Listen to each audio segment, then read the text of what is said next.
Hello and welcome to Rajya Sabha Television. I am Vishal Dahiya and you're watching Security Scan. Now this week we will talk about VSHORADS, that's Very Short Range Air Defense Systems. India has been working on replacing the Russian Igla M Very Short Range Air Defense System. VSHORADS is the last defense of the ground forces against the enemy aircrafts. After several rounds of technical evaluations in 2012, 3 were selected for this deal: Igla-S by Rosoboronexport of Russia, RBS-70 NG by Saab and Mistral by MBDA. Later in 2018, Igla-S emerged as the frontrunner. However, the deal is yet to be finally approved and signed. So for more on VSHORADS and all these 3 options which are with us, we have a distinguished panel of guests in the studio today. Let me first introduce the guests to you, beginning with retired Lieutenant General Dr. V.K. Saxena, Distinguished Fellow from VIF. We also have with us retired Major General P.K. Chakravorty, also a defense expert. And we have with us Mr. Mayank Singh, Senior Journalist who looks after the defense beat and all these particular issues. Let me begin with you, General Saxena, and let's try and understand the VSHORADS in the entire setup of the air defense mechanism. Sir, if you have to understand VSHORAD in the overall setup, we have to start one line, and that line is air threat drives air defense. If that be so, it is the air threat for which the all air defense weapons, whether it be in ground, sea or air, exist. Now, there was a time in 60s and 70s when the air threat was defined by just a binary pair of an aircraft and a helicopter. It was good enough for the guns to be deployed at that time on some vulnerable areas which were considered to be vulnerable to the threat, and that was called point defense. Now, from 60 to 70s, in the next 5 decades, the air threat has gone exponentially. Multiplicity of range vehicles have increased and the range and reach has gone. What has happened today? Today we have 4th and 5th generation multi-role combat aircraft armed to the teeth and armed with stealthy muscle. Today we have the deadly attack helicopters which can do nap of the earth flying. We have dull, dirty and dangerous attack unarmed aerial system which are all weather, all terrain. We also have razor sharp cruise missiles with pinpoint accuracy. We have all the sensor killers like ARM. We have a whole lot of precision guided munitions. We also have soft kill weapons. Now, if this be the threat, the old guns are not a counter anymore. What we have to do today? This threat demands that the threat vehicle has to be detected at the longest possible range, and then the fire on it is to be delivered seamlessly, shifting from weapon to weapon. Why shift weapon to weapon? Why not have one weapon firing all the way from the end till the terminal end is? Each weapon has got a certain range and altitude envelope. It is effective in a certain range and certain altitude. Therefore, what is the solution? The solution is to deploy successive layer of weapons in such successive layers that the firearm becomes that long. You deliver fire at a long range and continuously keep on bringing up to the terminal end. Now, this is only ground-based air defense. Connected with the Air Force, the air-based air defense and the shore-based air defense, it becomes the integrated air defense system. Now, talk of the ground-based air defense, since we are talking of VSHORAD. This layer which I am talking about, successive layers, is called layered and tiered defense, or the family of ground-based AD weapon system has guns and VSHORAD, very short range air defense missiles at the terminal end, 6 to 7 kilometers, followed by short range surface to air missiles 20 to 30 kilometers, medium range missiles up to 100 kilometers and long range missiles up to more than 100 kilometers. This is only the teeth. This has to be combined with the sensors, with the better management and control system to make the system effective. Now, in this whole chain which is required to negate the air threat of today, come to the terminal end of guns and VSHORAD. Why everybody is talking of VSHORAD? Why not guns only? Now, today the VSHORAD is not anymore a luxury.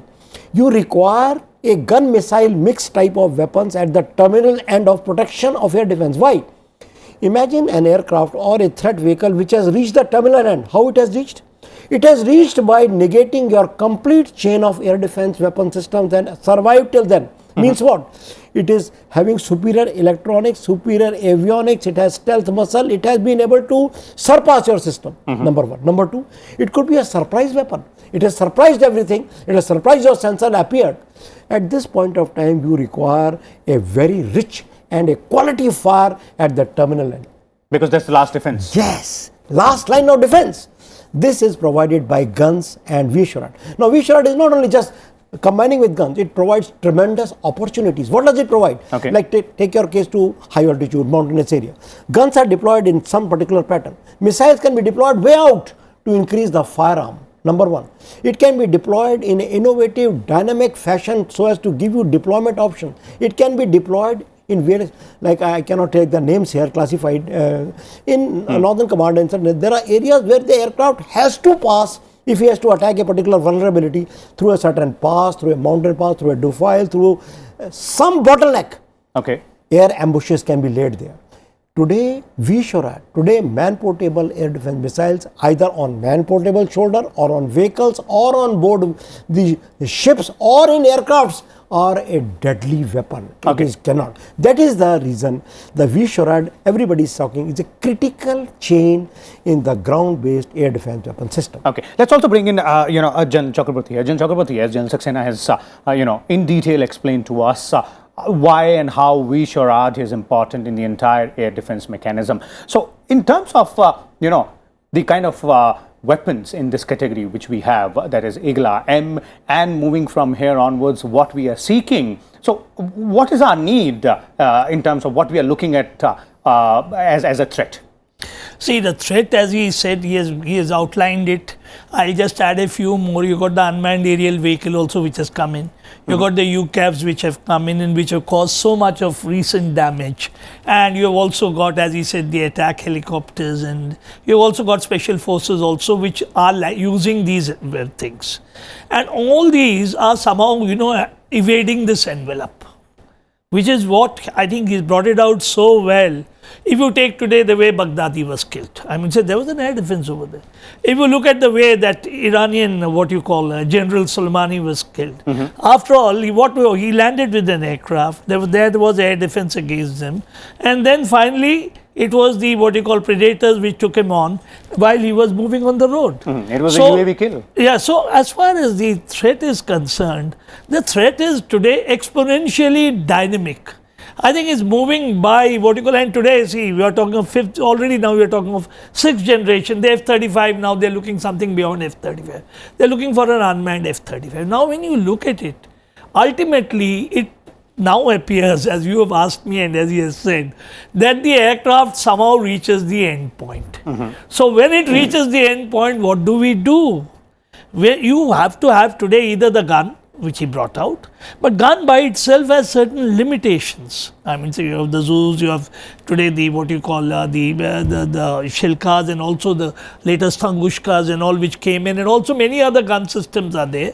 But when you look at it, the VSHORAD, and when you look at this class of missiles which the Indian Army tried, I think, and then finally came to Igla-S, I think it's very, very creditable that we tried really state-of-the-art missiles.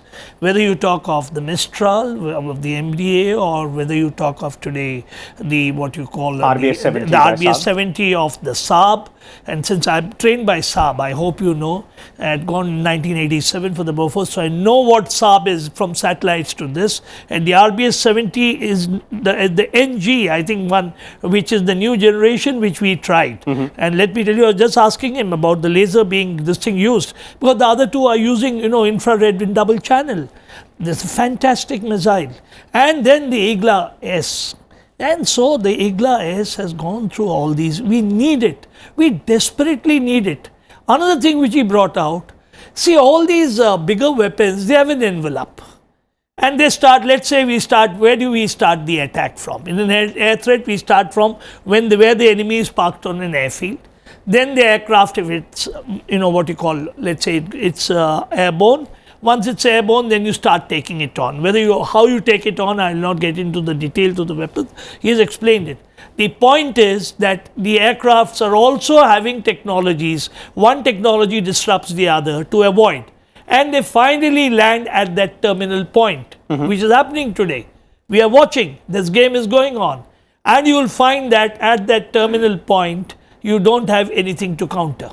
Let's take the Americans. Okay. The recent Iranians fired, he brought it out beautifully, the capability of taking on missiles. Now, Iranians fired missiles against two targets, at Idlib and the other one next to it. And there were Marines, and there was no response from any of the missiles. He's right. Neither the Patriots responded, nor the Stingers responded. I'm just saying the short range, the VSHORAD, from the American point of view, the Stinger. None of them responded. Now, if General Saxena was the DG and I was there, possibly he would have taken a very serious view of me as the commander in Idlib. I mean to say that because it's not accepted. But when you have the VSHORAD is able to take on, even as he brought out supersonic cruise missiles, it is able to take on missiles which are landing, it is able to take on something which is possibly visible to that last point, the terminal point. The surprise Yes, element. and therefore, despite you getting surprised, and which is bound to happen in battle. Okay. Surprise is something, even the coronavirus has surprised all of us. Surprise is the order of the human being. And today, what is that counter to the surprise? It's the VSHORAD. Okay. So definitely, this looks like, as both the gentlemen are pointing out, Mayank, that VSHORADS is a very crucial, element and a very crucial weapon platform which we need to have in our last line of defense. Now, if you look at the entire process, and I like to bring you here on the timelines, the process started in 2010. We're now talking in 2020, almost a decade. And yet, it is yet to be procured. The deal is yet to be signed. Does it, usually we see that the processes take that much longer, but in this case, if it's that crucial, we should be moving very quickly. See, it has generally been brought out that the procurement processes in India have been taking quite a lot of time actually. It so happens also at times that in case, let's say, some private company, organization which has been selected and which has not been selected, they put a spanner in the entire process. And we have got experts who select the things as per the basis of, general standard qualitative requirements actually. And experts like General Chakravorty and General Saxena are there for that. You're right, the delays, they cost us in so many terms, like which is in cost terms, which is in technology delay terms. And by the time you are procuring your weapon or your equipment, it has already surpassed some more modern weapon system or equipment has already come up in the market. So we are in the process of running and catching up with the things actually. It's a delay process. One thing, Vishal, which has is to be discussed is actually both can talk in terms of equipment, in terms of strategy and tactics. For a common man, this VSHORAD we are talking about, what is it actually for a common man to understand that? Why is it important? You have brought out that it should have taken lesser number of time. Decade is a quite long time actually. Every country, it has a planning process. It draws out plans so as to safeguard itself against the enemy, and in case some enemy comes in, then what are the areas which it has to not let, come what may, not let those areas to be hurt or to be attacked. So here is a method by which, if enemy has come to a point which is, as General Saxena said, vulnerable area, it has a curtain has to be drawn in front of that, and enemy has not to be allowed to enter. That is the process, so that your decision making process continues, so that your command and control continues, so that you continue to run your country and defeat your enemy. That's why it is so important, as you have rightly put, the time, it should take lesser time. DPP, I mean, these have been often been reviewed, and this is being marked as one of the most important points. Okay, so definitely, given the fact that this is such an important platform and such an important weapon, considered to be the last line of defense against the enemy in terms of the aerial strike, definitely this requires a bit more faster handling in terms of procurement as well, and that is an aspect which the policymakers would be working on. But let me bring General Saxena on different aspect altogether here. Every platform, weapon platform we talk about here on the show or anywhere else, procurement or the deals, we also look at the Make in India angle. So in terms of VSHORADS, how do we stand in terms of technology, in terms of ensuring that we can do it on our own? Where do we stand right now? Before I take on this question, sir, a word about, since I have lived through this whole journey of chronology of VSHORAD, and I can bring out to the audience as to where the criticality lies. Okay. You know, in mid-80s, I'm talking, take you to mid-80s, when Igla 1M, the first thought of replacing the Igla 1M started with MBDA, we were very comfortable in our thought that it is Russia who will, give government to government deal will take place like it took place in Strela, it took place in Sam and other weapons and so on. Now, that time, what happened, remember in 1991, the demise of Soviet Union took place. And thereafter, there was a complete change of whole scenario, and it took 10 years. And in fact, I remember the year 2001 and 2 when Russia again came back as a inheritor of the USSR legacy and started to say, no, we're going to give you Igla 1M replacement, and that is Igla-S. I remember sitting in many of the conferences with KBP Kolomna. This is the maker of the Igla-S, and then we did 2005, 10, 2008. Kept on discussing, and it never happened because Russia was demanding whoopingly large price, because they had economically run white and they were demanding prices which were beyond any imagination. So when the government said no, enough is enough, in 2010 the government allowed us to, or in fact the services issued a tri-service RFP. And do you know that there are not only these 3 players you're talking, there are 8 players in the world who came up to give their missile. Not only these 3 which are talking, there was Raytheon. With the, of course, there was RBS-70, there was Mistral, and there was Igla 1S, which is here, Igla-S. There was Raytheon with Stinger, there was LIG Nex 1 with Chiron missile, there was Boomer, there was IAI, there was Thales, 8 people. When we started the trial in 2012 or around that time, this is a jinxed trial. I have lived through it from brigadier to major general to lieutenant. These 3 ranks, I have lived through these trials. Now, from 2012, 13, 14, 15, 16, 17. There were 5 types of trial, retrial, re-retrial, confirmatory trial and reconfirmatory trial. These are the 5 trials we took. Okay. What was the problem? The problem was, initially MBDA succeeded in the fire, but they failed in the quality assurance CQA test. The Russians, first of all, they never showed up, and then they showed up earlier, their sight system failed. And then the Saab had a problem with the weight issues with the GSQR. I will not go anything further. From here, government said, all right, in 2016-17, they said, we'll do the final reconfirmation trial, and in that everybody was made compliant. Everybody proved to be compliant. Government said, everybody is compliant now. You are coming, all 3, we will open the bid for you, commercial bid. The commercial bid, that time, I remember the benchmarking which took place, it took out the price of $2 billion. That is one whole deal. The Russians came up with 1.47 billion. The Saab came up with 2.6 billion, and I remember the Mistral. The MBDA came up with 3.68 billion. So 1.47 billion, November 18, DST said, all right, this is the lowest bidder, go ahead with it. That even surprised in 1 year, and now there is a requirement to go ahead. Okay. This is one scenario, sir, which is the VSHORAD. Now bring in the indigenous. I have been called in my service the indigenous general because I have always believed in indigenous. Now, do you know that in July 2018, the BDL has already set up a facility, trying to set up a facility in Amravati for setting up the VSHORAD facility. Now, I am surprised that there is a Tata, Tata Advanced System Limited. They have signed a MOU with the Raytheon for making the Stinger part. Stinger is a very good VSHORAD. At the same time, not only this, at the same time there is a VSHORAD indigenous capability. We are not that far from it. Today is the make in India scenario where we can make our own weapon systems. Okay. I am saying with this 27,000 crore deal, 550 to 600 missiles, 27,000, we can force the technology to come to us.